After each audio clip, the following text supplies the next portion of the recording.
हे बघा इथं रेष वडली आहे. इथनं दाण्याची संख्या मोजूया.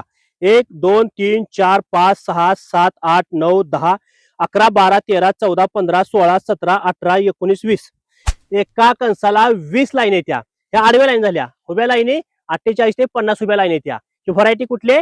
आर्डोर सीडची युनिकॉर्ना 1110. त्याचं आणखी तुम्हाला वैशिष्ट्य सांगतो या इकडे आतमध्ये. त्याचा जर बुंदा बघितला तुम्ही तर अतिशय मजबूत आहे, दणकट आणि सशक्त बुंदा आहे. शेतकरी मित्रांनो, मी आता आहे छत्रपती संभाजीनगर मधल्या सिल्लोड या तालुक्यामध्ये. या भागामध्ये खरं तर अक्षरशः मुसळधार पाऊस पडलाय. फक्त मुसळधार पाऊसच नाही पडला तर त्यासोबत अगदी वादळी वाऱ्यासोबत पाऊस पडलाय. तरी पण हा बुंदा एवढा सशक्त आहे की कुठलं देखील ताट या मक्याचं पडलं नाही, कारण याच्या मुळ्या या जमिनीत अतिशय खोलवर गेल्या त्या. त्यामुळं शेतकऱ्यांचं काही सुद्धा नुकसान त्या ठिकाणी झालं नाही. सगळ्यात महत्वाचं असतं म्हणजे हे कणीस, हे बिट्टी.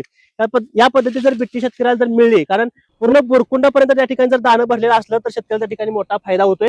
तुम्ही उंची जर बघितली तर माझ्या किती हाताच्या वरती उंची गेले. तुम्ही शेतकरी मित्रांनो, सगळ्यात महत्वाचं म्हणजे याच्या पानाची जर साईज बघितली तर अतिशय देखणी पानाची साईज या ठिकाणी तुम्हाला बघायला मिळते. त्यामुळे लक्षात ठेवा, मोठी उंची, पानाची साईज जबरदस्त आणि कणीस अगदी शेवटच्या टोकापर्यंत भरलेलं. आणि हा असणार किती जरी पाऊस आला तरी हा मजबूत असणारा बुंदा. त्यामुळे शेतकऱ्याला त्या ठिकाणी युनिकॉर्ना 1110 या वाणाची लागवड करायला लागते. आणि शेतकरी मित्रांनो, मकीतून चांगलं भरघोस उत्पन्न मिळवायचं आहे, चांगला नफा मिळवायचा आहे, चांगला मुरघास मिळवायचा आहे, तर त्यासाठी आर्डोर सीडच्या युनिकॉर्ना 1110 व्हरायटीची लागवड करावी लागते.